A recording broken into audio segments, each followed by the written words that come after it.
60 years after the Nuremberg trials, a conference commemorating the living legacy of Robert H. Jackson. Nobody more appropriate to talk about Justice Jackson than John Q. Barrett, a professor of law at St. John's University, a graduate of Georgetown University and Harvard Law.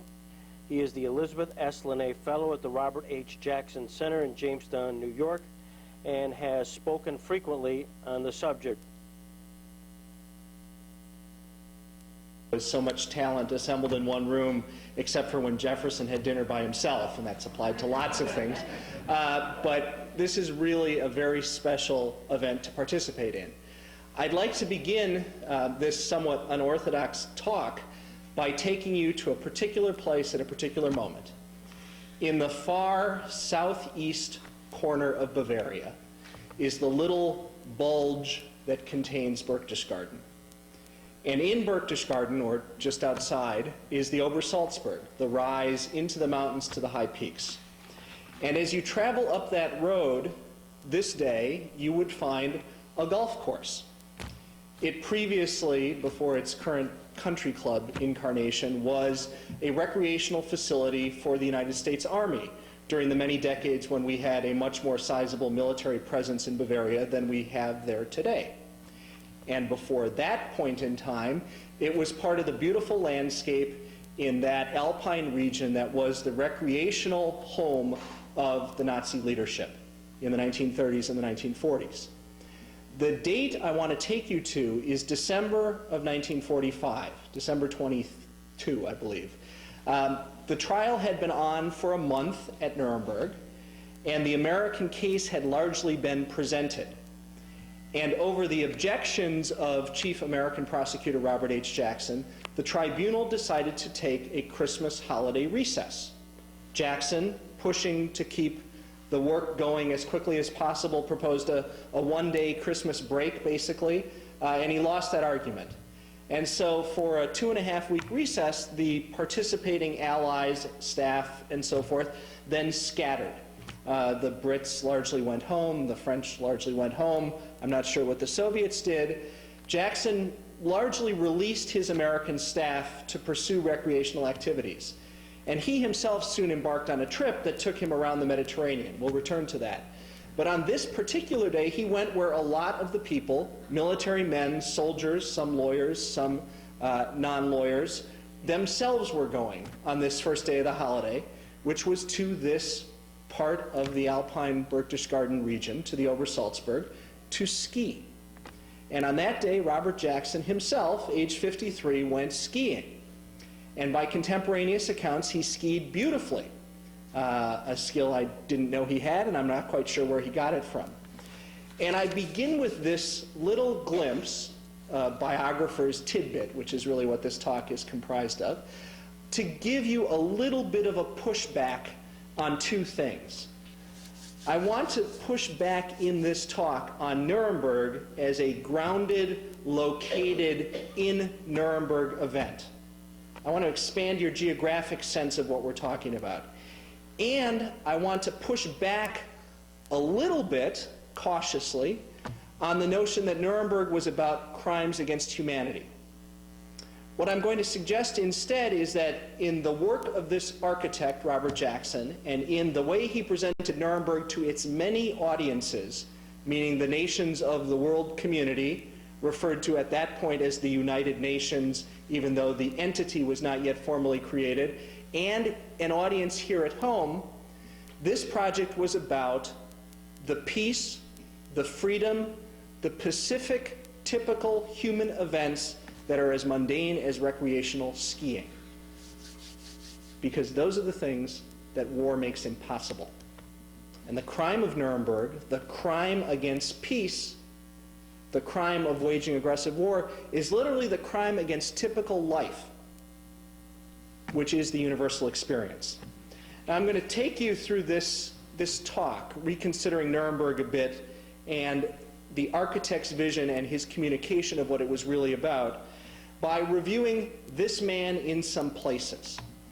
He lived a life that began, obviously, in this region, on this soil. He was born south of the state line in Spring Creek, and I suspect that's where he actually skied. There are some hills there, including the biggest one, which is called Jackson Hill, which overlooks the farmhouse in which he was born. And then his family moved north across the state line to Frewsburg, and he spent his boyhood there and got his public schooling there until he was 17. And then he came to Jamestown, a brief foray in Albany, a lawyer's career of 20 years in Jamestown, then to Washington.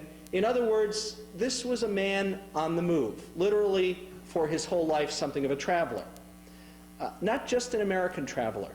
Robert Jackson in the 20s first goes across the Atlantic and on legal networking kinds of journeys, bar association trips, goes to London and begins to encounter some great international personages and some international law concepts.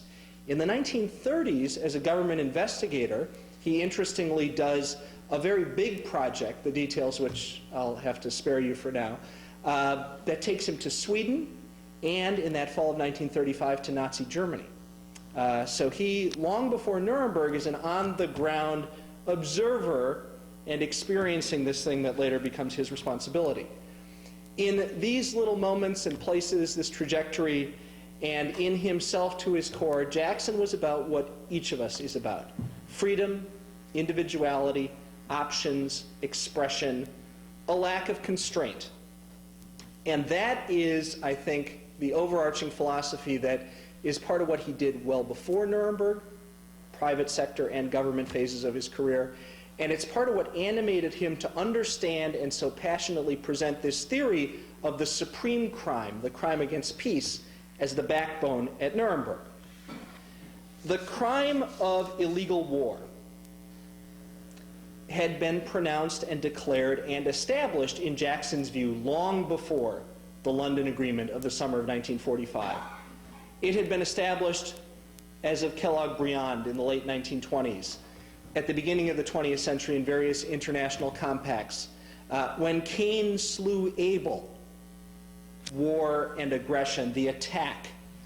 And back before that in other cultures and religious beliefs and histories, there was a universal here that was the wrong against the freedom of the individual. In war making, it becomes the organized, state-level, national commission of that crime, but that's what he's starting with. And I want to take you on a journey that shows you glimpses of Jackson implementing that is about much more than Nuremberg. Briefly, here's where we're going as time permits. London, Potsdam, Rome, Jerusalem, Paris, Prague, and then for domestic travelers, Buffalo, Atlantic City, Chautauqua, and Chicago. Because those are all big pieces of Nuremberg, Jackson's Nuremberg, this 60-year-old event that we're commemorating here. London, the starting point. London is the site of 6 weeks of incredible diplomatic activity during the summer of 1945. When Jackson takes this job, he believes it's a job to turn the key and prosecute cases that are ready to go against principal war criminals. He quickly learns that the evidence has not been gathered, the cases have not been assembled, and among the Allies, the agreement has not been reached about how we will actually do this prosecuting. That is the alternative to summary execution. And so his job, before he ever gets to be a lawyer again on his leave from the Supreme Court, is a job of a diplomat.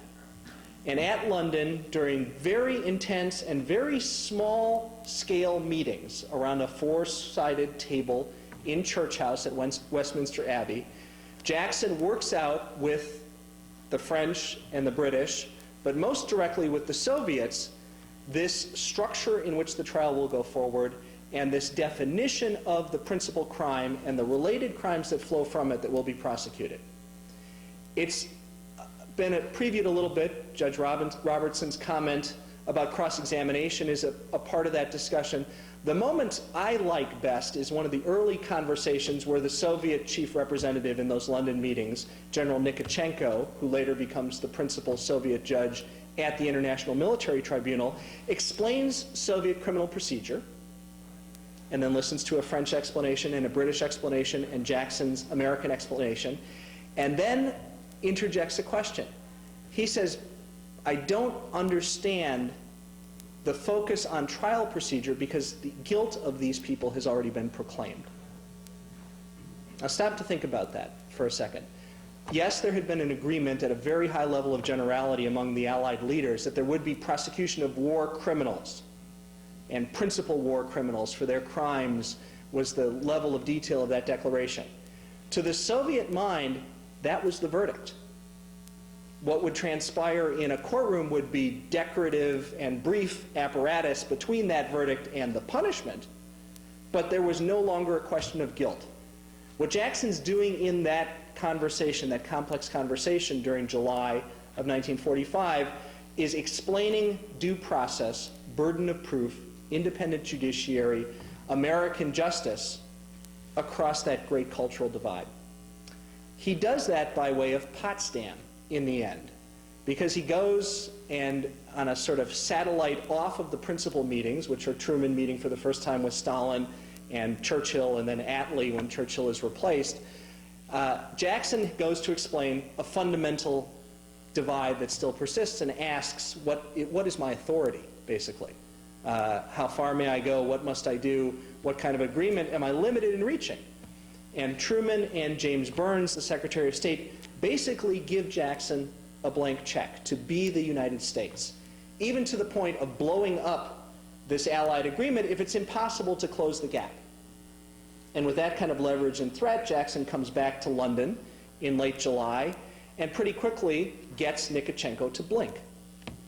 The way that Judge Robertson sums it up is not quite the way I describe it. I don't give Joseph Stalin credit for Nuremberg, except to the extent that Stalin from Moscow signaling Nikitchenko at the table at London blinks and acquiesces in a model that is much more American than what the Soviets wanted. And it's based on the Americans having in their custody the overwhelming preponderance of the people who were the prospective defendants. Jackson saying, we will go it alone if we need to. This is how we must do it to be credible in the eyes of our own citizens to start with, and the world community as we believe this should be done. And if you aren't with us, then you'll watch us go our own way. That leads to the Soviet blink. Going our own way, which then becomes going together, is going after the crime that makes all other criminality that this trial was about possible. Without the aggressive war-making of Nazi Germany, without the attack, without the starting it, in Jackson's view, which becomes the Allied view, which becomes the conspiracy charge in counts 1 and 2 at Nuremberg, the agreement to wage aggressive war, you don't reach count 3, which is the commission of crimes in war, and you don't reach count 4, the commission of crimes against humanity. And a way to think about this is to think about when the Holocaust started.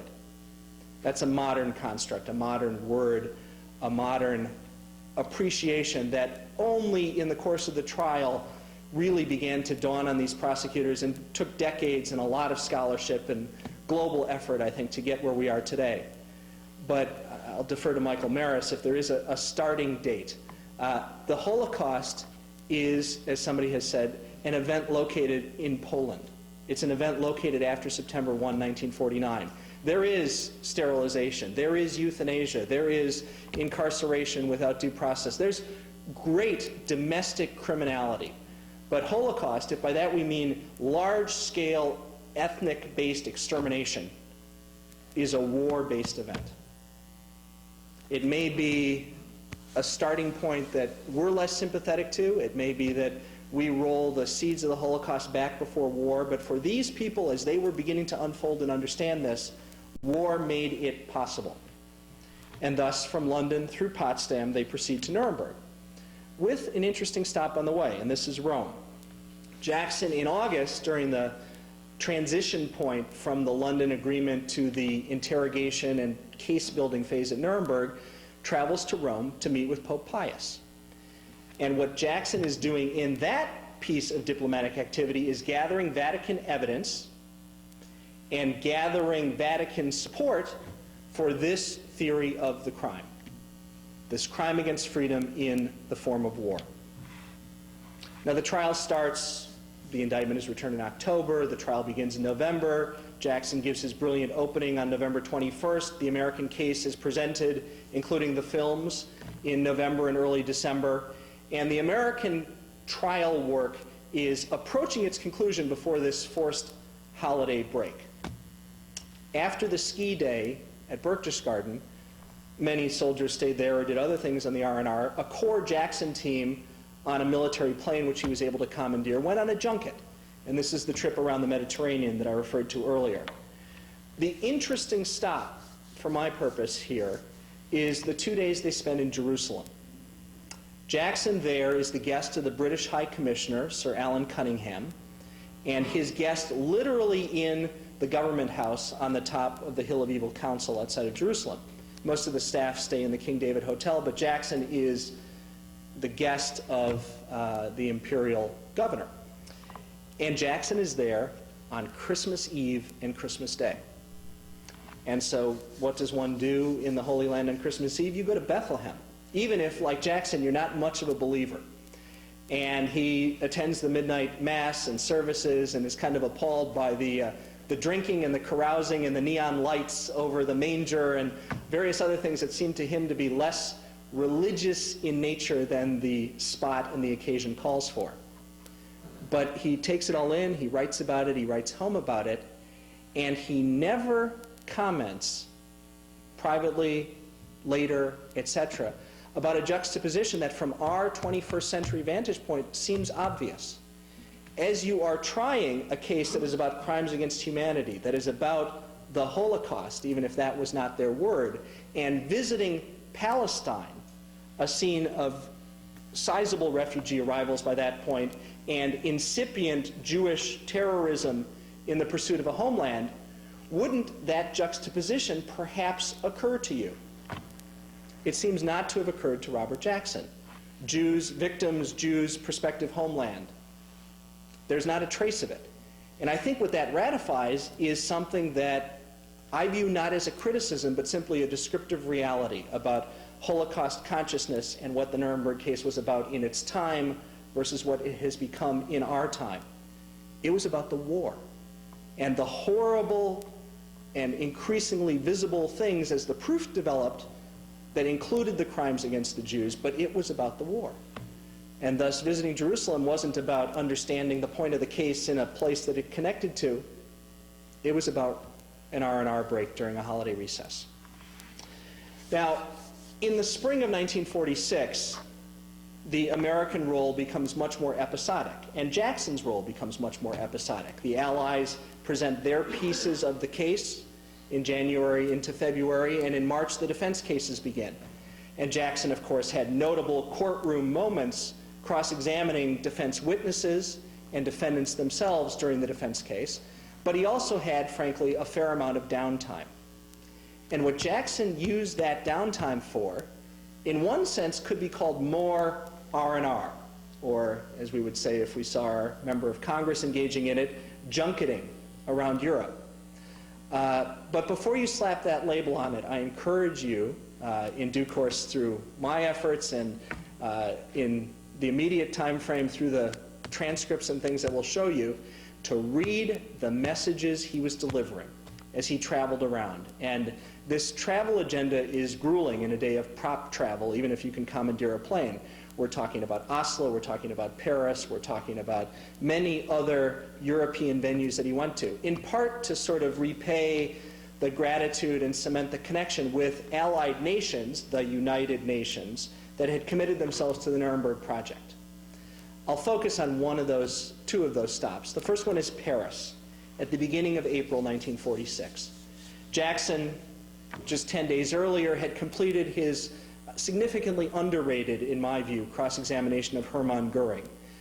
Francis Biddle and his alternate, the American judge John Parker, for instance, who gave Jackson, Biddle particularly, no easy time, had a fair amount of ex parte contact with him by our standards. And after the whole Goering examination and the battles in court and outside of court, Francis Biddle's phrase is, "You killed him." And I think the record justifies that. But after the trial work is done, Jackson goes to Paris. And what he delivers in Paris, where he is a VIP guest beyond my ability to describe it. We need film, really, to capture the masses down the boulevards that greeted this VIP liberator, which is how he's treated. Jackson speaks at the Justice Ministry, at the Defense Ministry, at the Presidential Palace, and one evening to the Paris Bar Association. A measure of the regard is a gift that they give him. They give him a medal which had been struck more than 10 years earlier for Raymond Poincaré, the former premier, the former prime minister, the World War I leader of France, and in his last job, very briefly, the president of the Paris Bar Association, until ill health forced him to resign. The Paris Bar struck a medal. They intended to give it to Poincaré. He passed away, and the medal sat someplace until someone of that stature and desert arrived in the, once again, free France. And that was Robert Jackson. So he accepts this medal and these parades and this acclaim, and he delivers an explanation of the universality of the crime and the evidence with which it is being proven at Nuremberg, the crime of aggressive war making. From there, he returns to Nuremberg, and very shortly he makes a trip to Prague. It's a version of the same thing. It's barnstorming to new audiences to explain Nuremberg, and it's diplomatic in nature. Particularly what he's doing is meeting with the judges who are presiding in the trial of Karl Hermann Frank, who from 1942 through the end of the war was the chief Nazi during the occupation of Czechoslovakia. And Frank had been released from Nuremberg by Jackson to be tried in Prague. In addition to that trial, Jackson happens to be there on April 12th, and he's invited by the head of state, Beneš, to give a speech impromptu that evening commemorating his dear friend Franklin Roosevelt, who had died a year earlier. And that's the speech that Jackson gave in Smetana Hall, which is part of that man. While giving that speech, Jackson comes to be known to be in Prague. And the word gets out, Jackson in Prague. And 240,000 people, by press accounts, materialize on the streets to greet him. And the crowd presses in, and as Jackson comes out, he has to kind of fight his way through the crowd to get to his car. You sort of get a Hollywood premiere sense, almost, from the few photographs and the descriptions. The thing that captures it, the connection from the grand theory of the crime to the simple human reality that it was really about, is for me this one moment. A boy of about 9 years old is described as pushing his way through the many taller people to get to the front. Just a little Czech boy. What does he know about Nuremberg? What does he know about Robert Jackson? What does he know about crimes against peace or any other legal issue that this man embodies? He just knows that this guy, Jackson, is being acclaimed by these many, many people as somebody who is the savior of everything that they care about.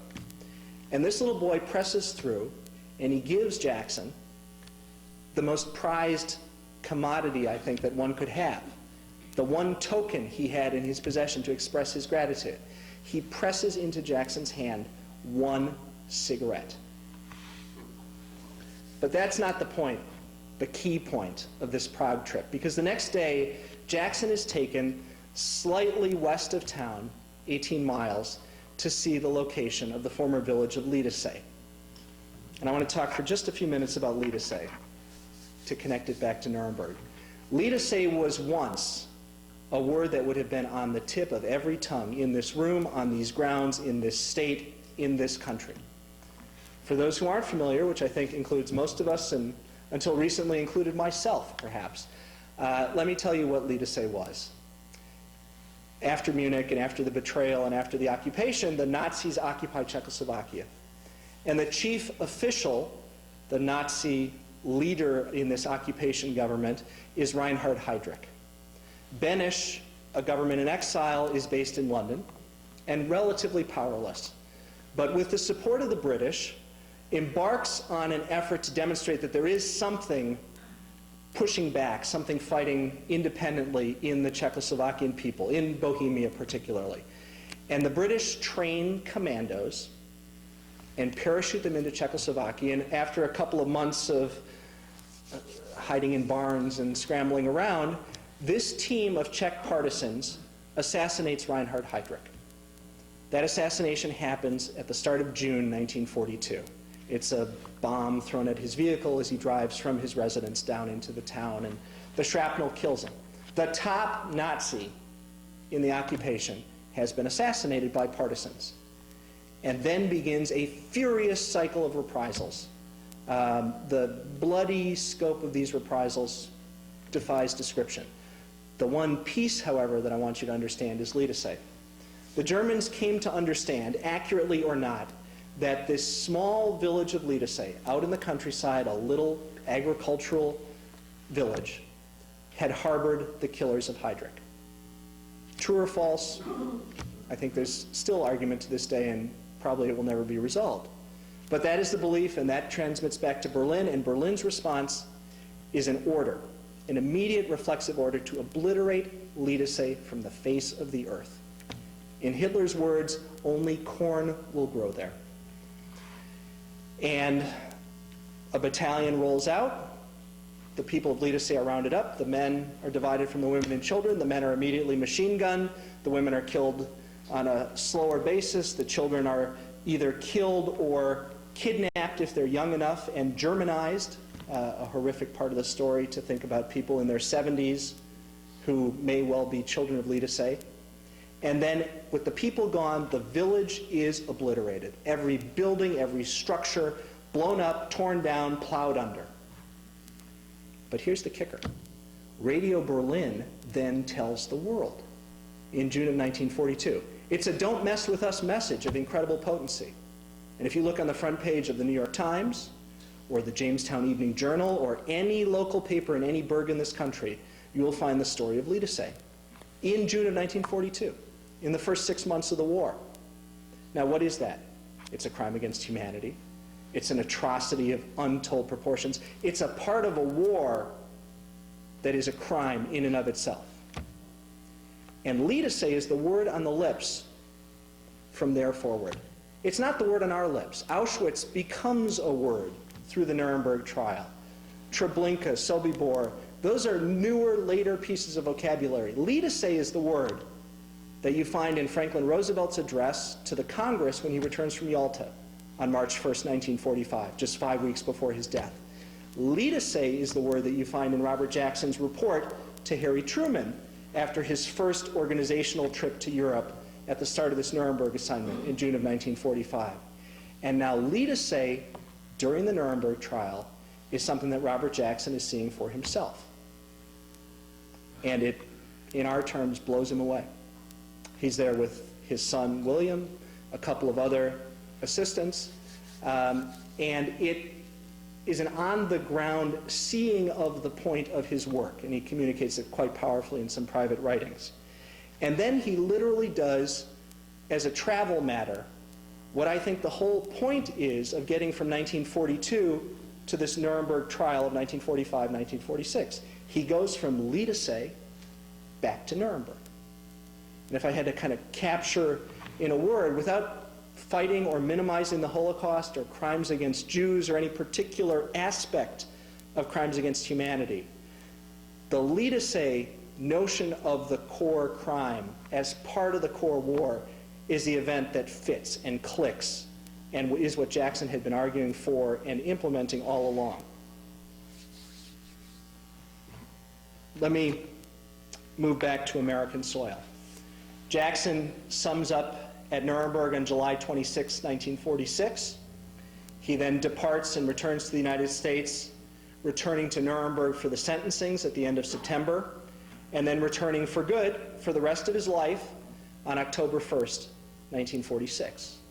He resumes his position on the Supreme Court. He serves as a justice for those 8 additional years that he lived. But literally what he did on that first weekend was come to Buffalo. He goes from the verdicts and the sentences at Nuremberg to the airplane to American soil to Buffalo, New York. Not quite Chautauqua County, but the big city nearby. And he gives there a version of the speech that he'd given in Prague, that he'd given in Oslo, that he'd given in Paris, that he'd given in the courtroom at Nuremberg, that he'd given across the table in London, that he'd written to Harry Truman at the start of this assignment, that he had understood as the point, the illegality of the war, when he'd given legal advice to Franklin Roosevelt about Lend-Lease and the destroyer deal, and I think probably was something in his bones from a much earlier age. The point that human freedom and war, that attacking versus peace, is a fundamental divide, and that the world universally recognizes the wrong of breaching that line. He travels just 2 weeks later, and think about the juggling. This is a guy back on the Supreme Court as it's starting its term. He travels 2 weeks later to Atlantic City. He gives a speech there to the American Bar Association. He's a lawyer's lawyer, and this is the gathering of his trade. A group that had been notably skeptical and slow to support Nuremberg, although it changed over the course of the year as it started to work. And he explains there the point of criminalizing and prosecuting and holding individuals accountable for breaching the peace. He waited till the next summer to do it here, but on July 4th, 1947, he gives a speech in the amphitheater here in Chautauqua. And he articulates there a more developed, slightly edited, I'm not saying he recycled speeches, but a further explanation to a new audience of the point of Nuremberg, which was crimes that war-making made possible. And then some years later, near the very end of his life, he travels to Chicago. He travels there and gives a speech in 1953 at the dedication of the American Bar Association Center, then being built on the campus of the University of Chicago, and then a project and the occupational home of my friend Whitney Harris. And what Jackson says there in Chicago is a version of the same speech. It's a simple message. This is wrong. It's always been wrong. What we mean when we say crime is what we all agree is wrong, and what we have done here is in a fair way demonstrate who did it and held them accountable. And all that is a challenge. Jackson said that the meaning of Nuremberg would begin to emerge in the century run. He described it in his foreword to Whitney's book as the most important enduring work of his life, but he knew it would be a much longer lasting thing than his own mortal time with us. And we're only 60 years into that project. And I think that project is captured in all of those speeches, in all of that simple conceptual architecture that he built, in all of that talking that he did on those travels, and in a story that he loved to tell. The story, and I'm sure you've heard this from many speakers, involves 3 stonemasons on their knees, chisels in hand, working on some big piece of stone. And a bystander comes up and says, "What are you doing?" And the first mason looks up and, with disdain and distraction says, "I'm chiseling. Leave me alone." And the second mason kind of looks up and he says, "I'm carving a sculpture." The third mason looks up from his knees, covered with dust, on the ground, and says, "I am building a cathedral." That story was part of Jackson's speech at the American Bar Association Center in Chicago in 1953. That phrase, a year later, was chiseled over the building itself. It's still there on the University of Chicago campus, and the building was dedicated, and Jackson was back a year later for that with Whitney Harris, a cathedral to the rule of law. And that's all that we face as the challenge here. It's a very simple project of great complexity as you apply it to particular contexts, of great duration and difficulty in all of its particular permutations, but incredibly simple and basic in its fundamental. It is about what we all want, what we all value, what we all find as meaningful in our lives, and that is the peace and freedom that war attacks. And thus, when one starts it, they have crossed the fundamental line of universal criminality, and we, in the legacy of Nuremberg, have a challenge to continue to build that cathedral, to hold them accountable for that lawbreaking. Thank you.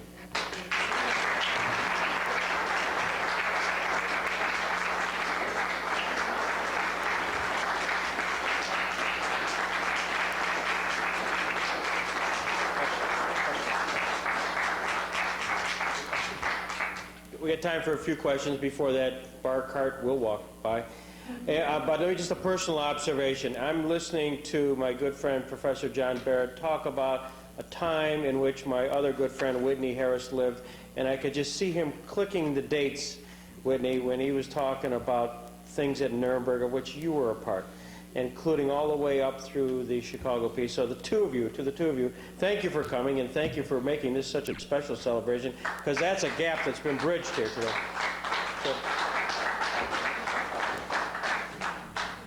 I have to correct you in one aspect. More than one. I was with Justice Jackson down at Barrett, and I want to tell you, I observed his ski. Okay. And I do not believe he had ever put skis on before. But he did well. But he did well. He did well. But it was like this. And aside from that, it's a wonderful, wonderful talk. Thank you. thank you for that vignette. Any particular questions for John? Yes, Michael. I just want to offer, in addition to my appreciation for this wonderful talk, a bit of support for a major contention, John, that you were making. That is, the idea of the Holocaust as we have come to understand it, partly through all of the evidence that was presented at Nuremberg. The Holocaust as a European-wide project is indeed a project that crystallizes sometime, not in 1939, but in 1941, or even 1942 as far as its implementation. They only add one other point, and that is on a matter that we've discussed, and that is the lobbying that Jackson faced in 1945, and the preparation of the American trial plan, and his accommodating much of the desire of victims of the Holocaust to have their evidence incorporated into the prosecution, but his pushing back at key moments, not wanting to see the plan engulfed, etc. That, in both the United States and in Britain, there were powerful and articulate voices that came from victims of the Holocaust who had left Germany in the 1930s. These were often German Jewish emigres, people who knew Nazi Germany like the back of their hands in a way, and who helped a lot to understand the Nazi mind during the war, working for the OSS and so forth, but for whom the victimization that they experienced prior to their immigration ought to have been, in their mind, folded into crimes against humanity. And that's one of the reasons there was disappointment in that quarter, that the idea of conspiracy did not apply to crimes against humanity, because they wanted to have those crimes in 33, 34, brought under the umbrella of crimes against humanity, and they didn't succeed. In retrospect, it makes sense. And no, that is not to denigrate their suffering or the reality of their persecution, but it is simply to say that the Holocaust, this specially defined crime against humanity, was indeed, as the American trial plan had it, a product of war, notwithstanding the reality of that earlier time. So in a way, that's a sense, my sense at least, of how the subsequent thinking and research on the matter has sustained rather than undermined this vision of things of 1945-46. I thank you for all of that. I just want to explicitly say what I hope Dr. Maris already detects is that scholarship like his own is tremendously important in helping me and people studying the Nuremberg trial locate and understand this fundamental point. Also, I think it bears mention, given my obsession with Liedesay, to put the title on that 1942 and 43 planning, which is Operation Reinhardt, the Polish extermination operation that is memorialized and deployed, is in a sense a tribute to Heydrich after that assassination in Prague, for which Liedesay and so many others paid a horrible price. Are there other questions? I thank you all very much. If I had a cigarette, I'd give one to each of you.